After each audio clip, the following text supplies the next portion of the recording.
করেছো সব আল্লাহর কাছে সংরক্ষিত আছে, কোনোটাই বাকি নাই।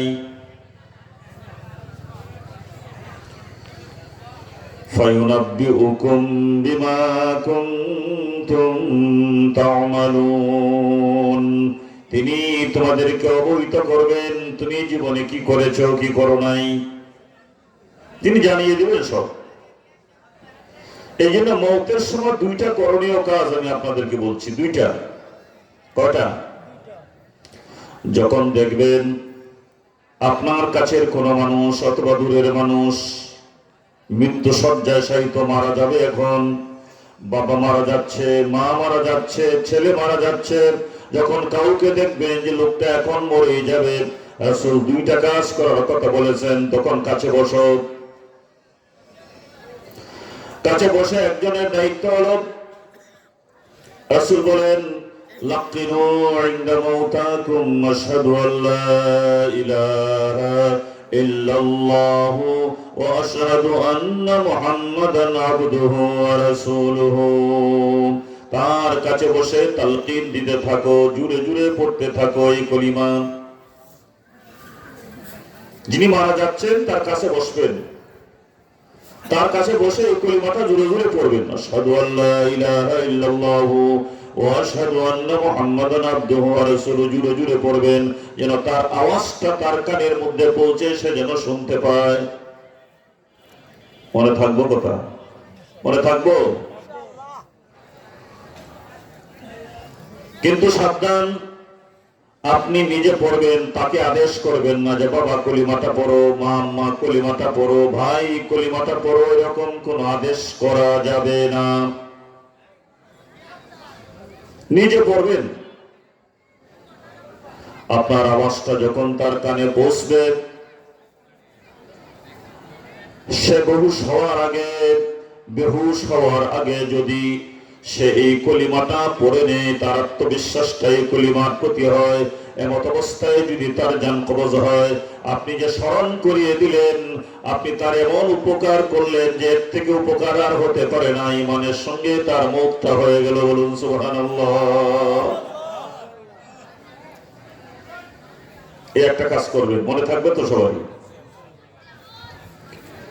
দ্বিতীয় কাজটা হলো, রাসূল বলেছেন ইকরাউ ইনদা মাউতাকুম সূরাত ইয়াসিন, যখন দেখবেন কোন মানুষ মারা যাচ্ছে, ছেলে মেয়ে ভাই বোন বড় ছোট পুরুষ মহিলা যে কেউ মারা যাচ্ছে, যখন দেখবেন তখন দায়িত্ব হলো তার কাছে বসে যারা সূরা ইয়াসিন পড়তে পারেন, মুখস্থ থাকলে মুখস্থ, না থাকলে দেখে দেখে হোক, সূরা ইয়াসিন তার পাশে বসে পড়ো।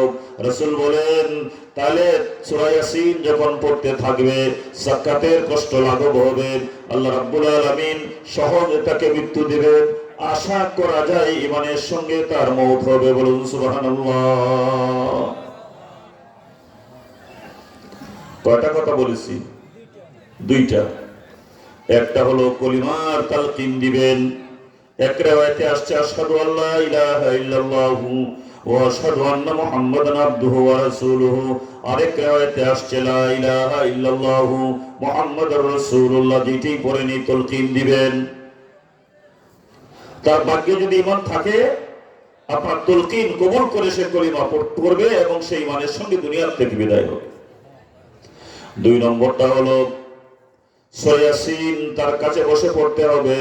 যেই লোকটা মারা গেল, লোকটা ইন্তেকাল করলো, তার জান চলে গেল, মারা যাওয়ার সঙ্গে সঙ্গে কোরআন তেলাওয়াত বন্ধ করে দিতে হবে, আর কোরআন তেলাওয়াত করা জায়েজ নাই। এখন তার কাফন দাফনের কাজ, তাকে কি করে তাড়াতাড়ি কাফন দাফন করা যায় এই কাজ করবেন। এখন আর কোরআন তেলাওয়াতের প্রয়োজন নাই, রাসূল কোনদিন পড়েন নাই। আমাদের দেশে একটা নিয়ম আছে যে লোকটা মারা গেলে তাকে দাফন করার আগে এক কতম কোরআন পড়া হয়, এরকম নিয়ম কোন কোন জায়গায় আছে। খেলাফে সুন্নাত। রাসূল জীবনেও এই কাজটা কোনোদিন করেন নাই। নিজের সন্তান মারা গিয়েছে, সাহাবারা মারা গিয়েছেন, এবং কোন সাহাবীও এই কাজটা কেউ কোনোদিন করেন নাই। এটা কোত্থেকে আসলো, কিভাবে আমাদের এই শরীয়তের মধ্যে প্রবেশ করলো, আল্লাহই ভালো জানেন। দেখতে তো ভালোই দেখা যায়, শুনতেও ভালো শোনা যায় যে লোকটা থাকা অবস্থায় কোরআন খতম হয়েছে, কিন্তু এটা খেলাফে সুন্নাত, রাসূল জীবনেও কোনোদিন করেন নাই। তাকে তাড়াতাড়ি দাফন করো, এখন কোরআন পড়ার দরকার নাই। এরপরেও যদি পড়তে হয় কারো কারো মতে রাসূল পড়েন নাই, আপনি দূরে যদি পড়েন কাফন দাফন পড়ানোর পরে এরপরে ওইটা সুন্নতের খেলাফ।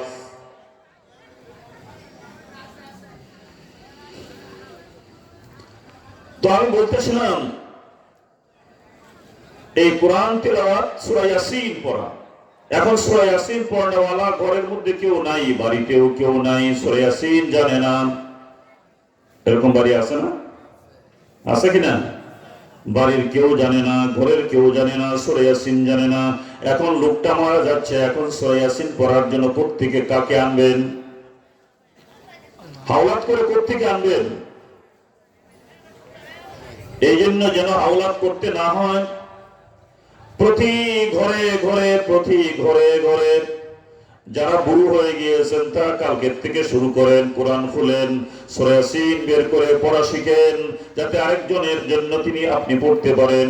এছাড়াও রাসূল বলেছেন যদি কোনো ব্যক্তি প্রতিদিন সকালে যদি সূরা ইয়াসিন তিলাওয়াত করে সারাটা দিন তার ঘরের মধ্যে বরকত হবে, আল্লাহ রাব্বুল আলামিন সমস্ত বিপদ আপদ থেকে তাকে হেফাজত করবেন।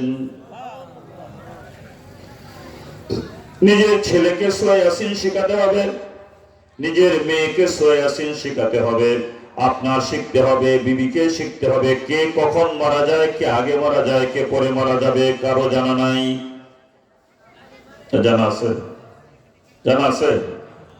যেহেতু জানা নাই, অতএব সবাইকে করে সূরা ইয়াসিন শিখতে হবে। নিজের সন্তানদেরকে প্রথম মাদ্রাসায় দিতে হবে কোরআন পড়ার জন্য। যখন সে কোরআন পড়বে, সূরা ইয়াসিন শিখবে, মাসলা মাসাইল শিখবে, নামাজ শিখবে। এবার আপনার যদি মনে চায় একজনকে আলেম বানান আর বাকিদেরকে কাউকে আপনি ডাক্তার বানান, ইঞ্জিনিয়ার বানান, কবি বানান, সাহিত্যিক বানান, বিজ্ঞানী বানান, সব জায়েজ। কথা বোঝা আসছে কিনা? কিন্তু কোরআন না পড়ে আপনি একজনকে সাহিত্যিক বানাবেন, এই সাহিত্যিক তো নাস্তিক হবে। কোরআন না পড়ে একজনকে বিজ্ঞানী বানাবেন, এই বিজ্ঞান তো নাস্তিক হবে। কোরআন না পড়ে একজনকে প্রফেসর বানাবেন, সে তো নাস্তিক হবে। এই জন্য প্রথম কোরআন পড়াইতেই হবে, পড়াইতেই হবে, তারপরে আপনি যাই পড়ান। সমস্ত সন্তানকে মাদ্রাসায় পড়ার জন্য দিতে হবে।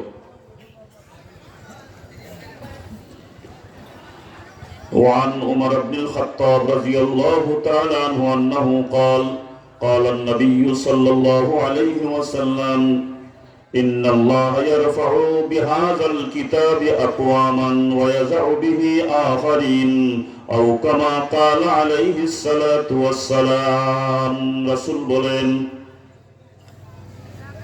রাসূল বলেন যে এই কোরআনের মাধ্যমে আল্লাহ কোন জাতিকে অনেক উপরে নিছেন আর কোন জাতিকে একবারে নিচে নামাই দিয়েছেন।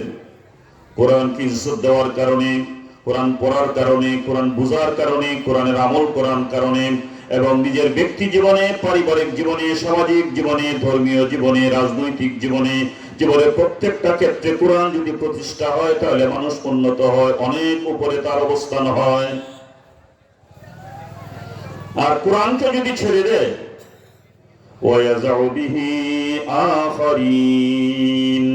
ওই মানুষগুলি ধ্বংস হয়ে যায়। বাস্তব অনেক লম্বা ইতিহাস।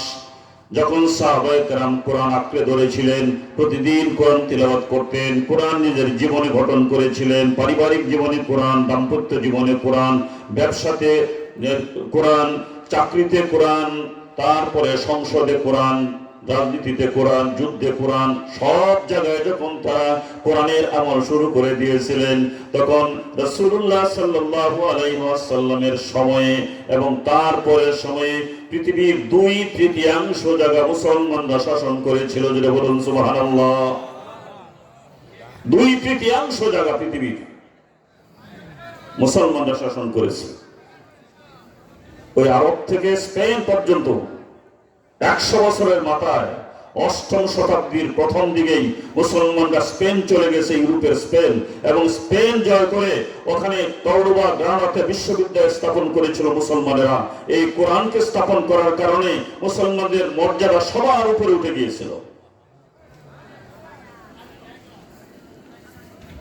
এখন আমরা কোরআন থেকে এত দূরে নিজের